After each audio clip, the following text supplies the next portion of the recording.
Hello friends, स्वागत है आपका आपके अपने यूट्यूब चैनल एबी स्टडी में। आज हम आप लोगों के लिए लेकर आए हैं रेलवे एनटीपीसी एग्ज़ाम के लिए हिस्ट्री के पीवाईक्यू, जो आप लोगों के रेलवे एनटीपीसी एग्ज़ाम में बहुत ज़्यादा यूजफुल होने वाले हैं। तो चलिए जल्दी से स्टार्ट करते हैं हमारा वीडियो और देखते हैं हमारा पहला क्वेश्चन।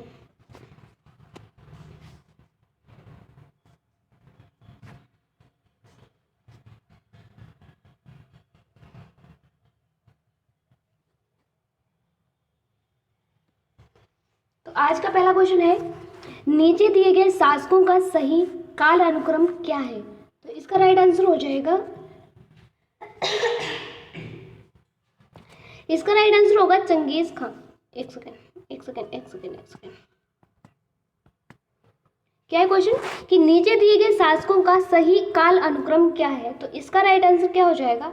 इसका राइट आंसर हो जाएगा सी। तो सबसे पहले कौन आएगा? महमूद गजनबी, फिर मोहम्मद गौरी, उसके बाद चंगेज खां और लास्ट में आएगा तैमूर। तो सी वाला जो है ये राइट आंसर हो जाएगा। क्वेश्चन नंबर 2, पुस्तक तहकीक माँ लिल हिंद। क्या है? पुस्तक का नाम है तहकीक माँ लिल हिंद। ये किसने लिखी थी? तो ये पुस्तक जो है ये लिखी थी अल-बरूनी ने। अगला क्वेश्चन नंबर 3, अल-बरूनी ने अपनी पुस्तक किताबुल हिंद मीन मकाला किस भाषा में लिखी है?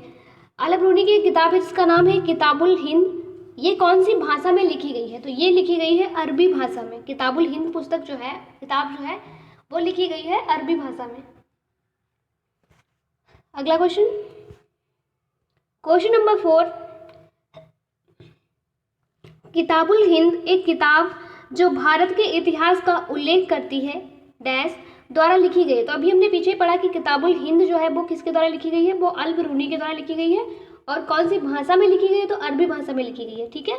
अगला क्वेश्चन नंबर 5, उज़्बेकिस्तान का कौन सा यात्री 11वीं शताब्दी में भारत आया था? उज़्बेकिस्तान का वह कौन सा यात्री था जो 11वीं शताब्दी में भारत आया था? अल-बरूनी 11वीं शताब्दी में भारत आया था और ये कहाँ का रहने वाला था? उज़्बेकिस्तान का। ठीक है। अगला क्वेश्चन नंबर 6, फारसी विद्वान अल-बरूनी अफगानिस्तान और भारत पर हमले के दौरान किस आक्रमणकारी के साथ था? जब अफगानिस्तान और भारत पर हमला हुआ था उस टाइम पर जो अल-बरूनी है ये किस आक्रमणकारी के साथ था? तो ये उस टाइम पे महमूद गजनबी के साथ था। ठीक है। क्वेश्चन नंबर 7, मोहम्मद गौरी की सेना और पृथ्वीराज चौहान के बीच 2 बार युद्ध हुआ जिसमें डैश की दूसरी लड़ाई पृथ्वीराज चौहान द्वारा हार गए। दूसरी लड़ाई जो है वो पृथ्वीराज चौहान हार गए और उनके राज्य पर कब्जा कर लिया। क्वेश्चन क्या है? फिर से देखोगे, मोहम्मद गौरी की सेना और पृथ्वीराज चौहान के बीच 2 बार युद्ध हुआ जिसमें किसकी सेना है जो दूसरी लड़ाई में पृथ्वीराज चौहान से हार गई और उसके राज्य पर कब्जा कर लिया? तो कौन सी सेना थी वो थी तराइन का जो दूसरा युद्ध था वो पृथ्वीराज चौहान उसमें हार गए थे और उनके राज्य पर कब्जा किसने कर लिया था? मोहम्मद गौरी ने कर लिया था। ठीक है। अगला क्वेश्चन नंबर 8, दास वंश की स्थापना किसने की थी? दास वंश जो है इसकी स्थापना की थी कुतुबुद्दीन ऐबक ने। और कुतुबुद्दीन ऐबक ने कुतुब मीनार की नींव भी रखी थी, जिसको पूरा किसने करवाया था? आप लोग मुझे कमेंट में बताना। क्वेश्चन नंबर 9, गुलाम वंश का संस्थापक कौन था? गुलाम वंश का संस्थापक कौन था? तो गुलाम वंश का संस्थापक था कुतुबुद्दीन ऐबक। गुलाम या दास दोनों एक ही है। ठीक है। क्वेश्चन नंबर 10, इनमें से किसके द्वारा दिल्ली सल्तनत में इक्ता प्रणाली को संस्थागत रूप में लागू किया गया था? इक्ता प्रणाली को किसने लागू किया था? इल्तुतमिश ने किया था। क्वेश्चन नंबर 11, सल्तनत काल के दौरान भूमि वितरण और प्रशासनिक प्रणाली का एक अद्भुत प्रकार विकसित हुआ जिसे डैश कहा जाता था। क्या कहा गया उसको कहा गया था इक्तादारी। ठीक है। जो भू वितरण की प्रक्रिया थी, प्रणाली थी, उसको कहा गया था इक्तादारी। क्वेश्चन नंबर 12, अमीर अल ख्याल एक अरबी उपाधि है। जो अमीर अल ख्याल है वो एक उपाधि है। कैसी उपाधि है? अरबी उपाधि है, जिसका अनुवाद समानता कमांडर ऑफ द फैथफुल या लीडर ऑफ द फैथफुल के रूप में किया जाता है। निम्नलिखित में से यह उपाधि प्रदान की गई, किसको ये उपाधि दी गई थी? तो इस उपाधि से किसको नवाजा गया था? जमाल उद हिंद याकूत, ठीक है, इसको किया गया था।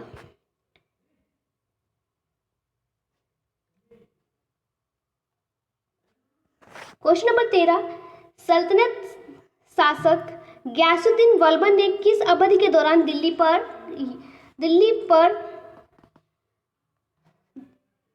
कब्जा कर यहाँ शासन किया था? ठीक है, किसने? जो गयासुद्दीन बलबन है उसने दिल्ली पर कब कब्जा किया था और उस पर शासन किया था? तो कौन सी अवधि के दौरान किया था? तो उसने किया था 1266 से 1287 ईस्वी तक शासन किया था दिल्ली पर गयासुद्दीन बलबन ने। ठीक है, क्वेश्चन नंबर 14 है हमारा, इनमें से किसकी मृत्यु चौगान खेलने के दौरान हुई थी? तो किसकी हुई थी? कुतुबुद्दीन ऐबक की। भारत में सिजदा प्रथा किसने शुरू की थी? जो सिजदा प्रथा है वो किसने शुरू की थी? तो ये सिजदा प्रथा शुरू की थी गयासुद्दीन बलबन ने।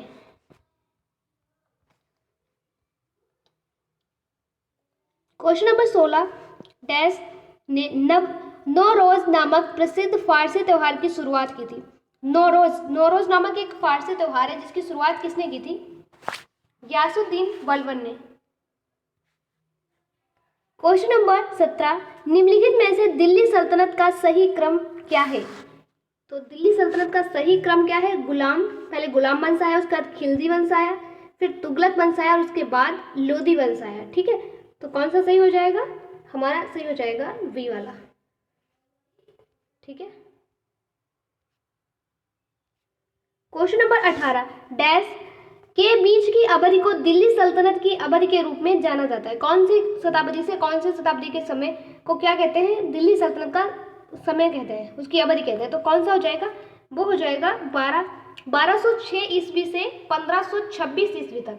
कब इसके बीच का जो टाइम है उसको कहते हैं दिल्ली सल्तनत का समय है। वो इतने टाइम तक दिल्ली सल्तनत ने वहां पर शासन किया था। ठीक है,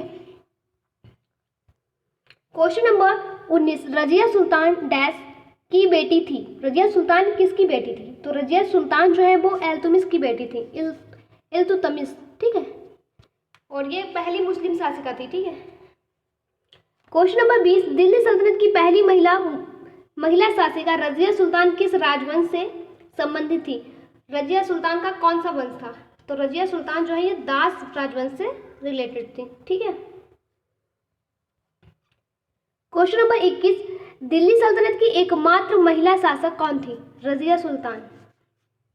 और मुमताज कौन थी? ये शाहजहां की बेगम थी। और नूरजहां ये किसकी बेगम थी? ये आप लोग मुझे बताना। और चांद बीबी जो है ये हुमायूं की बीवी थी। ठीक है, ये भी क्वेश्चन आ जाते हैं पेपर में। तो जो नूरजहां ये किसकी बेगम थी ये आप लोग मुझे कमेंट में बताओगे।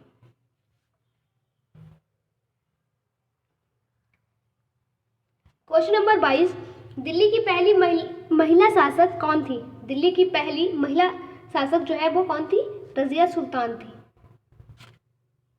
क्वेश्चन नंबर 23, डैश लगभग 84 वर्ष तक उपमहाद्वीप में शासन करने वाला प्रथम मुस्लिम वंश कौन सा था?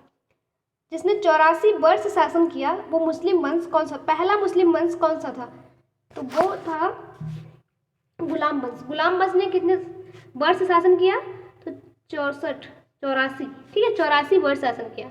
अगला क्वेश्चन 84 वर्ष। ठीक है, क्वेश्चन नंबर 24, कुतुबुद्दीन ऐबक और रजिया डैश राजवंश से संबंधित है। जो रजिया है और कुतुबुद्दीन ऐबक है ये दोनों किससे रिलेटेड है? तो ये दोनों जो है वो किससे संबंधित है? तो ये दास वंश से। यहाँ पे दास वंश तो दिया नहीं है। ठीक है, तो दास वंश को और कौन से नाम से जानते हैं वो यहाँ पे दिया होगा। तो मुगल है नहीं है, खिलजी लोधी नहीं है, तो क्या हो जाएगा?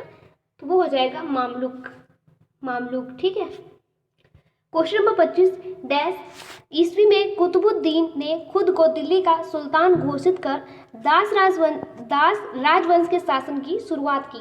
तो कब की थी शुरुआत? 1206 में।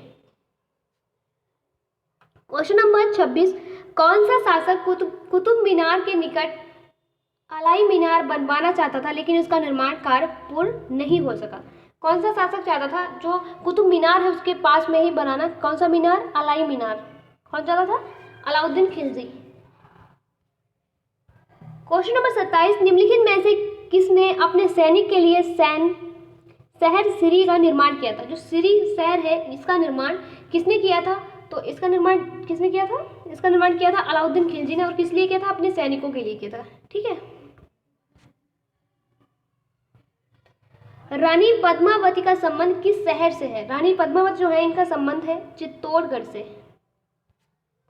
क्वेश्चन नंबर 29, अलाउद्दीन खिलजी के शासनकाल में राज्य द्वारा निम्नलिखित में से किस प्रकार का कर नहीं लगाया गया था? अलाउद्दीन खिलजी जो है इनके शासनकाल में राज्य के द्वारा निम्नलिखित में से कौन सा कर नहीं लगाया गया था?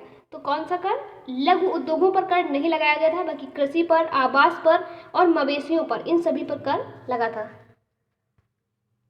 क्वेश्चन नंबर 30, डैश खिलजी वंश का प्रथम शासक था? खिलजी वंश का पहला शासक जलालुद्दीन फिरोज खिलजी था। ठीक है।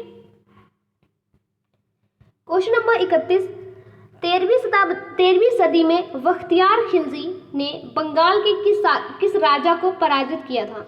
जो 13वीं सदी है उसमें 13वीं सदी में बख्तियार खिलजी ने बंगाल के किस राजा को पराजित किया था?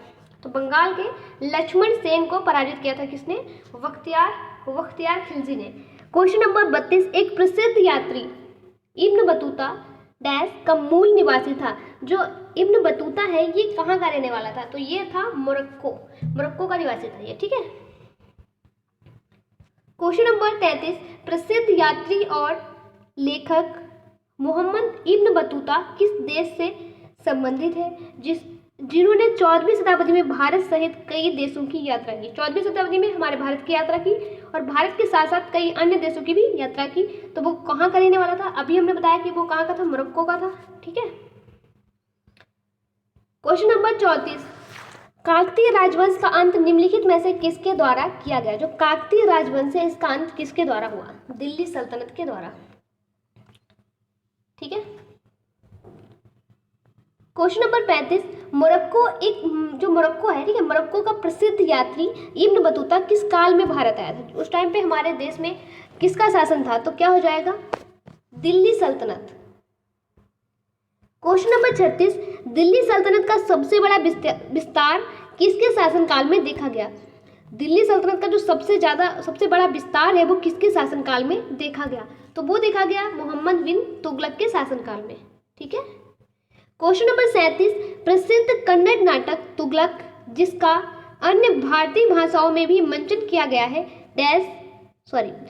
के लेखक कौन है? मतलब क्या कहा गया? देखो, प्रसिद्ध कन्नड़ नाटक जो है वो कन्नड़ जिसका नाम है, जो तुगलक जिसका अन्य भारतीय भाषाओं में भी मंचन किया गया है, जो तुगलक का है और अन्य भाषाओं में इसका किया गया, उसके लेखक कौन है? तो इसके लेखक जो है वो है गिरीश कर्नाड। कन्नड़ के लेखक है गिरीश कर्नाड, जिसको अन्य भाषाओं में भी लिखा गया है। ठीक है। भारतीय भाषाओं में किस सम्राट ने अपनी राजधानी दिल्ली से दौलताबाद स्थानांतरित की थी? किसने की थी? मोहम्मद बिन तुगलक ने। क्वेश्चन नंबर 39, मोहम्मद बिन तुगलक ने दिल्ली से अपनी राजधानी किस स्थान पर बदली? दिल्ली से कहाँ बदली? तो क्या हो जाएगा आंसर? दौलताबाद। तो हम लोग पहुंच चुके अपने आज के लास्ट क्वेश्चन पे और ये क्वेश्चन आप लोग कमेंट में इसका आंसर बताएंगे। क्वेश्चन क्या है? 14वीं शताब्दी के दौरान भारत में किसने सोने व चांदी के नियमित मुद्राओं के स्थान पर सस्ती धातुओं से निर्मित सांकेतिक मुद्रा का उपयोग शुरू किया था? जो महंगी धातु थी सोने चांदी की उसको बंद करके सस्ती धातु के जो सिक्के थे उनको उसकी मुद्रा चलाई थी, तो वो कौन था? इसका जो भी राइट आंसर होगा आप लोग हमें कमेंट में बताओगे। वीडियो अच्छा लगा हो तो लाइक करें, अपने फ्रेंड के साथ शेयर करें। चैनल पर पहली बार आए हैं तो अभी सब्सक्राइब कर लें। और अगर आप लोगों को कोई भी PDF चाहिए तो आप हमारे टेलीग्राम चैनल को ज्वाइन कर लें, जिसकी लिंक आपको हमारे वीडियो के डिस्क्रिप्शन में और हमारे चैनल के अबाउट सेक्शन में मिल जाएगी। तो चलते हैं, फिर मिलते हैं अगले वीडियो में इसी तरह के क्वेश्चंस के साथ। तब तक के लिए bye bye and take care.